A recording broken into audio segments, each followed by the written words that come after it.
कटु सत्य से मंगलमयी उपलब्धि। एक बार मैं गुरुदेव के साथ यात्रा कर रहा था। हम लोग एक गांव से होकर गुजर रहे थे। उस गांव में एक स्टेशन मास्टर का घर था। हम लोगों को देखकर वह हमारे पास आकर बोला कि महाराज, आप लोग महात्मा हो, हमारे बड़े धन्य भाग्य की आप यहाँ पधारे। मुझे भी कुछ ज्ञान ध्यान की बात बताइए ताकि मेरा कल्याण हो। मैं विश्वास दिलाता हूँ कि मैं पूरी श्रद्धा और निष्ठा के साथ उसका अभ्यास करूँगा। गुरुदेव ने मुझसे कहा कि इसे कुछ साधना की बात बता दो। मैं बोला कि एक मूर्ख दूसरे का पथ प्रदर्शन कैसे कर सकता है। अच्छा होगा कि आप ही इन्हें कुछ उपदेश दें।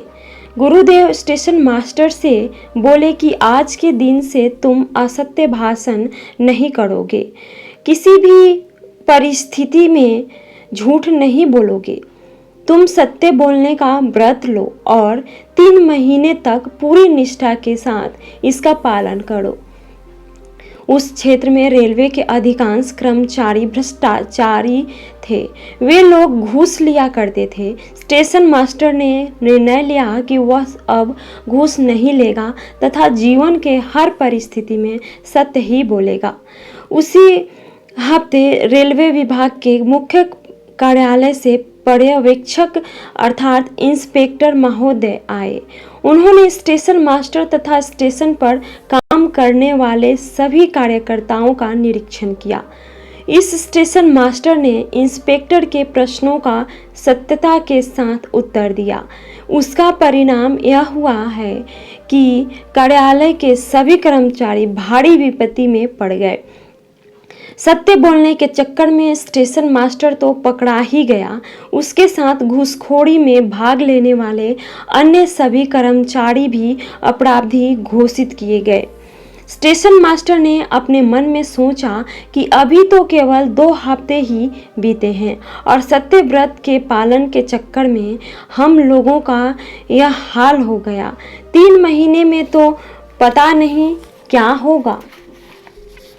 इधर घर में भी विपत्तियों ने डेरा डाल दिया। घर वालों ने सोचा कि इसका दिमाग खराब हो गया है। थोड़े ही दिनों में पत्नी और बच्चों ने भी उसे त्याग दिया। एक ही महीने में उसका जीवन ताश के पत्तों से बने हुए घर की भांति एक ही झटके में ढह गया। एक दिन स्टेशन मास्टर महान शोक सागर में डूबा हुआ था। उस समय हम लोग नर्मदा के तट पर थे। गुरुदेव एक पेड़ के नीचे लेटे हुए थे। गुरुदेव एकाएक हंसने लगे और अनायास ही बोल पड़े, पता है क्या हो रहा है? वह स्टेशन मास्टर जो हम लोगों को रास्ते में मिला था, जिसने हम लोगों से ध्यान, भजन और साधना की बात पूछी थी और जिसे हमने झूठ न बोलने का उपदेश दिया था, आज वह कारागार में है। मैंने पूछा, तो आप इस पर हंस क्यों रहे हैं? गुरुदेव बोले, मैं उस पर नहीं हंस रहा हूँ, मैं इस मूर्ख संसार पर हंस रहा हूँ। गुरुदेव ने बड़ी विचित्र बात बताई कि उस स्टेशन मास्टर के कार्यालय में 12 लोग काम किया करते थे। उन सभी ने मिलकर यह कहा कि स्टेशन मास्टर झूठ बोल रहा है। उन सब लोगों ने गवाही देकर यह सिद्ध कर दिया कि स्टेशन मास्टर घूस लिया करता था। स्टेशन मास्टर अपराधी सिद्ध हुआ। वह अकेले ही जेल चला गया और उसके सब 12 साथी छूट गए। इस घूसखोरी के प्रसंग में जब अदालत का चक्कर चला तो वह स्टेशन मास्टर अदालत पहुंचा। उसे देखकर न्यायाधीश ने कहा कि उसका वकील कहाँ है? स्टेशन मास्टर ने जवाब दिया, मेरे पास वकील नहीं है और न वकील की जरूरत ही है। उसकी बात सुनकर न्यायाधीश ने कहा, मैं चाहता हूं कि तुम्हारी कोई सहायता करे। स्टेशन मास्टर ने कहा, मुझे किसी वकील की जरूरत नहीं है और न ही किसी की सहायता की जरूरत है। मैं केवल सत्य बोलना चाहता हूँ। सच्चाई यह है कि मैं घूस लिया करता था, भ्रष्टाचार में रत था। इस बात को जानकर आप जो चाहें सो करें। मुझे आप कारागार कारागार भेज दें, किंतु मैं झूठ नहीं बोल सकता क्योंकि मैंने सत्य बोलने का व्रत लिया है। न्यायाधीश के पूछने पर उस स्टेशन मास्टर ने बताया कि इस सत्य व्रत का पालन करने का संकल्प उसने क्यों और कब लिया। उसने बताया कि एक दिन मैं एक संत से मिला। उन महापुरुष ने मुझे किसी भी परिस्थिति में झूठ न बोलने के लिए कहा। सत्य बोलने के कारण मेरी नौकरी छूट गई। मेरी पत्नी और बच्चों ने मुझे त्याग दिया। मेरे पास धन, मित्र और कुछ भी नहीं है। अब मैं जेल जाने की स्थिति में हूँ। यह सभी बातें 1 महीने के भीतर ही घटी है। अब चाहे जो हो जाए, मैं सत्य व्रत का ही पालन करूंगा। देखूंगा कि सत्य व्रत के पालन से और क्या क्या होता है। मैं पूरा प्रयत्न करूंगा कि मैं इस सत्य की परीक्षा में खड़ा उतरूं। आप अभी न्याय कीजिए। आपका न्याय जो कुछ कहता हो आप वही कीजिए। आपके न्याय के अनुसार यदि मुझे जेल जाना है तो आप मुझे जेल जाने का दंड दीजिए। न्यायाधीश ने उसे अपने कक्ष में बुलाया और पूछा, वे संत कौन हैं जिन्होंने तुम्हें ऐसा करने को कहा। स्टेशन मास्टर ने गुरुदेव के विषय में बताया। संजोग से न्यायाधीश भी गुरुदेव के शिष्य थे। न्यायाधीश ने स्टेशन मास्टर की सराहना की और बोले, तुम सत्य के मार्ग पर हो, इसी पर लगे रहो। ईश्वर करे कि मैं भी इसी मार्ग पर चल जाऊं। न्यायाधीश ने स्टेशन मास्टर को मिली कारागार की सजा की अवधि केवल 3 महीने के लिए सीमित कर दी। 3 महीने के बाद वह स्टेशन मास्टर स्वतंत्र हुआ, लेकिन तब तक उसका सब कुछ नष्ट हो चुका था। स्त्री और परिवार के लोगों ने तो उसका त्याग ही कर दिया था। धन संपत्ति भी सब नष्ट हो चुकी थी। नौकरी भी जा ही चुकी थी। बंधु बांधव और मित्र भी उसे त्याग चुके थे। एक दिन वह दुखी होकर पेड़ के नीचे बैठा हुआ था कि उसके पास एक टेलीग्राम आया। उस तार के माध्यम से उसे पता चला कि उसके पिताजी के एक विशाल भूमिखंड को बहुत पहले सरकार ने अधिग्रहित कर लिया था और सरकार ने उसे और इस प्रकार के सभी लोगों को मुआवजा देने का निर्णय ले लिया है। इस प्रसंग में उसे सरकार की ओर से 10 लाख रुपया मिले। उसकी वह जमीन किसी दूसरे प्रांत में थी जिसके विषय में वह कुछ जानता भी नहीं था। उसने सोचा कि सत्यव्रत का पालन करते 3 महीने पूरे हो चुके हैं और इसी का इतना बड़ा पुरस्कार मुझे मिल रहा है। सरकार से प्राप्त संपूर्ण रुपया उसने अपनी पत्नी और बच्चों को दे दिया। वह लोग प्रसन्नता से खिल गए और बड़े प्यार से बोले कि आप घर आ जाइए, हम सब आपके साथ रहना चाहते हैं। स्टेशन मास्टर बोला, नहीं, अब तक तो मैंने केवल यह देखा कि 3 महीने सत्य भाषण का क्या परिणाम होता है। अब मैं यह देखना चाहता हूँ कि यदि मैं पूरे जीवन भर सत्य के पथ पर चलूँ, सत्य का पालन करूँ, तो उसका क्या परिणाम होगा। सत्य ही जीवन का परम लक्ष्य है। यदि हम मन, वाणी तथा कर्म से सत्य का पालन करें, सत्य का अभ्यास करें, तो निश्चित ही सुगमता के साथ हम अपने परम लक्ष्य तक पहुँच सकते हैं। एक दिन मैंने अपने गुरुदेव से कहा, आप मुझे धोखा दे रहे हैं। सच्चाई तो यह है कि जब अपनी ही बुद्धि ठिकाने नहीं होती तो आदमी दूसरों के ऊपर दोष मढ़ने की कोशिश करता है। मेरी बात सुनकर गुरुदेव बोले, क्या बात है? मैंने कहा, आप सोचते हैं कि मैं अभी भी बच्चा हूँ और आप मुझसे चीज़ों को छिपाते हैं। गुरुदेव बोले, बताओ क्या बात है, मैं तुमसे क्या छुपाता हूँ? मैंने कहा, आप मुझको ईश्वर का दर्शन नहीं करा रहे हैं। शायद यह आपके सामर्थ्य के बाहर है। आप केवल ईश्वर संबंधी सिद्धांतों की व्याख्या किया करते हैं। यदि आपके सामर्थ्य की केवल यही सीमा है तो आप कृपया स्पष्ट शब्दों में कहें। गुरुदेव बोले, अच्छा, कल प्रातः काल मैं तुम्हें ईश्वर का दर्शन कराऊंगा। मैं प्रसन्नता से खिल उठा। मैंने कहा, क्या आप सत्य बोल रहे हैं? गुरुदेव बोले, बिल्कुल। क्या तुम इसके लिए तैयार हो? वैसे मैं हमेशा ही सोने के पहले नियमित रूप से ध्यान किया करता था, किंतु उस रात मैं न कर सका। मेरा मन चंचल और व्यग्र था। मैं बार बार यही सोचता कि कल प्रातःकाल गुरुदेव मुझे ईश्वर का दर्शन कराएंगे। फिर कभी मन में यह विचार आता कि जब कल दर्शन होने ही जा रहा है, तब ध्यान करने से क्या लाभ। इसी ऊहापोह में ही मैं पूरी रात सो न सका। मैं प्रातःकाल गुरुदेव के पास गया। मन में इतनी चंचलता और व्याग्रता थी कि मैंने स्नान तक भी नहीं किया। मेरे मन में विचार आया कि जब गुरुदेव भगवान को दिखा ही रहे हैं तो मैं स्नान में समय क्यों नष्ट करूं। मैंने जल्दी जल्दी मुंह धोया, बाल ठीक किया और गुरुदेव के सामने प्रस्तुत हो गया। गुरुदेव बोले, आसन पर बैठ जाओ। अब मेरी व्यग्रता का ठिकाना न रहा। मन अपने विचारों में ही उलझ गया। अब भगवान प्रकट होंगे कि तब पता नहीं भगवान का क्या रूप होगा, आदि आदि मैं अपने को संभाल नहीं पा रहा था। वैसे मैं स्वभाव से बहुत विनम्र नहीं था, किंतु उस दिन मैं बहुत ही विनम्र बन गया था। मैंने कई बार गुरुदेव के श्री चरणों में नतमस्तक होकर प्रणाम किया। गुरुदेव मेरे मन के भाव को जान गए। मुझे देखकर बोले, तुम्हें क्या हो गया है? यह सब क्या नाटक कर रहे हो? इतनी अस्वाभाविक भावुकता कहाँ से आ गई? मैंने कहा, गुरुदेव, क्या आप भूल गए? आपने मुझे आज ईश्वर का दर्शन कराने का वचन दिया था। वे बोले, हाँ, मैं ईश्वर का दर्शन तुम्हें अभी कराऊंगा, किंतु पहले तुम मुझे यह बताओ कि तुम किस प्रकार के ईश्वर का दर्शन करना चाहते हो। मैंने कहा, क्या? ईश्वर भी कई प्रकार के होते हैं। गुरुदेव बोले, ईश्वर के विषय में तुम्हारी क्या धारणा है, क्या परिभाषा है?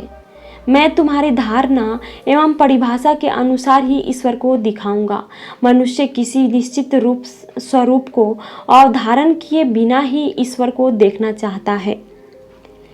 भला आप ही बताइए कि जिस वस्तु की आप खोज करने जा रहे हैं, उस वस्तु के प्रति जब आप स्वयं ही संदेहग्रस्त हैं, आपको यही नहीं पता है कि वह वस्तु देखने में कैसे लगती है, उसका नाम क्या है, उसका पता क्या है, तब भला आप उस वस्तु को खोजेंगे कैसे?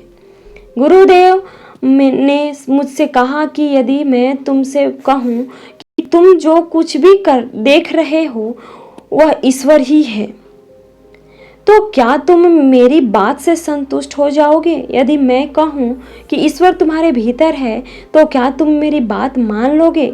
मान लो कि मैंने ईश्वर को प्रकट ही कर दिया, ईश्वर तुम्हारे सामने प्रकट हो गए और तुम कहो कि यह ईश्वर नहीं है, तो उस समय मैं क्या करूँगा? इसलिए तुम पहले ईश्वर के स्वरूप की अवधारणा करो, या जिस किसी भी रूप में तुम ईश्वर को सोचते और समझते रहे हो उसको मुझे बताओ, तब मैं उसी प्रकार के ईश्वर का तुम्हें साक्षात्कार करा दूंगा। मैं भौचक्का रह गया। मैंने गुरुदेव से कहा कि कृपया एक क्षण के लिए रुकिए, मुझे थोड़ा सोचने दीजिए। बहुत सोचने विचारने के बाद भी मैं किसी निष्कर्ष पर नहीं पहुंच सका। मेरी स्थिति देखकर गुरुदेव बोले, ईश्वर तुम्हारे चिंतन की परिधि के बाहर है। तुम अपने आसन पर लौट जाओ और आगे जब कभी भी ईश्वर दर्शन के लिए तैयार होना, तब मुझको बता देना।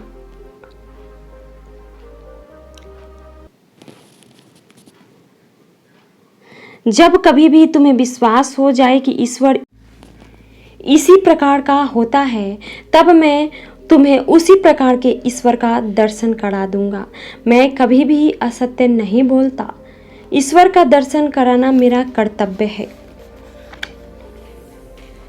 उसके बाद मैंने ईश्वर के स्वरूप की कल्पना करने का खूब प्रयास किया, किंतु मेरी कल्पना मानवीय रूप से आगे न जा सकी। मैं कितना भी सोचता, फिर भी मेरी ईश्वर संबंधी कल्पना वनस्पति जगत, पशु जगत तथा मानव जगत के भीतर ही सीमित रही। मैंने ईश्वर को परम ज्ञानी, सुंदर एवं शक्तिशाली पुरुष के रूप में देखने की कल्पना की। मैंने इसके पहले संतों, महात्माओं और अन्य लोगों के मुख से ईश्वर के विषय में जो कुछ भी सुना था, सबका चिंतन कर डाला। अंत में इसी निष्कर्ष पर पहुंचा कि सर्वशक्तिशाली परमेश्वर इस सृष्टि को बनाता है। हम उसी सृष्टि के भाग हैं, किंतु क्या मूर्खता की अपनी कल्पनाओं के द्वारा हम ईश्वर का निर्माण करने की कोशिश करते हैं। अंततः मैं गुरुदेव के पास जाकर बोला कि आप मुझे ऐसे ईश्वर का दर्शन कराएं जो हमें सभी दुखों से मुक्त करके परम सुख, परम आनंद और परम शांति दे सके। गुरुदेव बोले, यह तो आंतरिक शांति और प्रज्ञामयी स्थिति है जो कि मन एवं वाणी के परे हैं। उस स्थिति को प्राप्त करने के लिए तुम्हें अपने ही हृदय की गुफा में प्रवेश करना होगा, मन का शुद्धिकरण करना होगा। ईश्वर के दर्शन की इच्छा रखना तो बहुत अच्छी बात है, किंतु उससे भी जरूरी बात यह है कि हम अपने मन दर्पण को पहले निर्मल करें, मन को परिष्कृत करें, शास्त्रों का अध्ययन करें, गुरुजनों के चरणों में बैठकर अध्ययन करें, शास्त्र और गुरु वाक्यों का मनन करें। इससे हमारे मन का विकास होगा। हमको यह पता चलेगा कि हमारे मन की भी एक सीमा है। कल्पना मन की सीमा के भीतर ही हुआ करती है। हम चाहे तो कुछ भी कर लें, हम अपने मानसिक स्तर पर ही, मानसिक सीमा के भीतर ही ईश्वर के स्वरूप का धारण कर सकते हैं। हमारी कल्पना से प्रकट होने वाला, हमारी कल्पना जगत में सीमित करने वाला ईश्वर पूर्ण सुख, पूर्ण शांति नहीं दे सकता, क्योंकि वह तो सीमित ईश्वर है। वह उतना ही बड़ा है और शक्तिशाली है जितना कि हमारा मन। फिर हम उस ईश्वर से किस अपेक्षा की कल्पना कर सकते हैं? क्या वह हमें परम शांति, परम आनंद और परम स्वतंत्रता दे सकता है?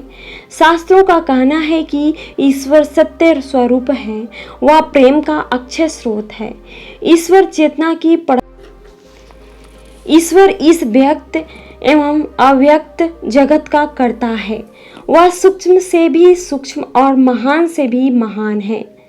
वह हमारी छोटी छोटी भावनाओं, कल्पनाओं एवं मान्यताओं से परे है। वह अनुभव का विषय है। वह उसी को दिखाता है जिसे वह स्वयं अपने आप को दिखा दे। उसे इन मानवीय आँखों से नहीं देखा जा सकता है, क्योंकि वह इंद्रियों की सीमा से परे है। वह तो हृदय की गुफा में प्रवेश करने पर दिखाई पड़ता है, क्योंकि उसका निवास हमारे हृदय की गुफा में ही है। किंतु हम अज्ञानवश वह सोचा करते हैं कि ईश्वर का दर्शन कराना गुरु का उत्तरदायित्व है। हम अपने उत्तरदायित्व पर कुछ भी ध्यान नहीं देते हैं।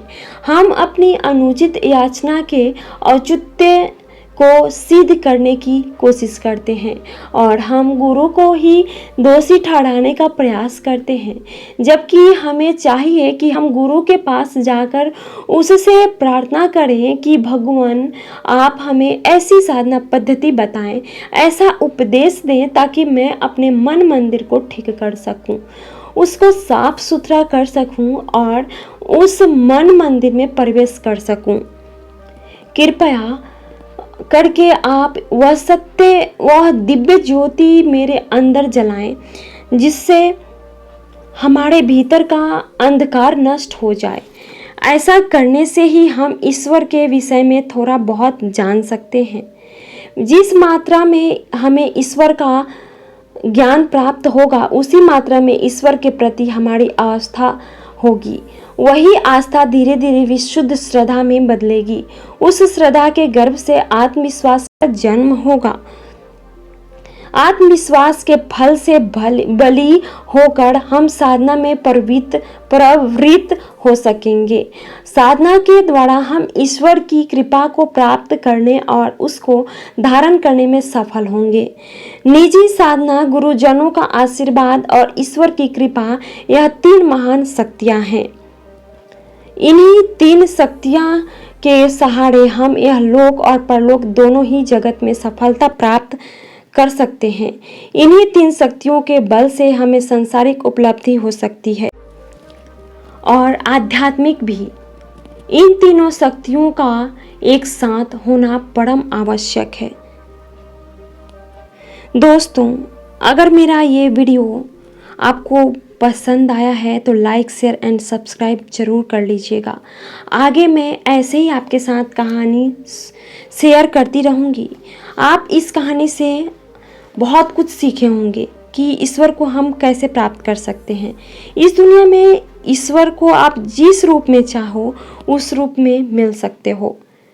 Thanks for watching. Take care. Bye bye.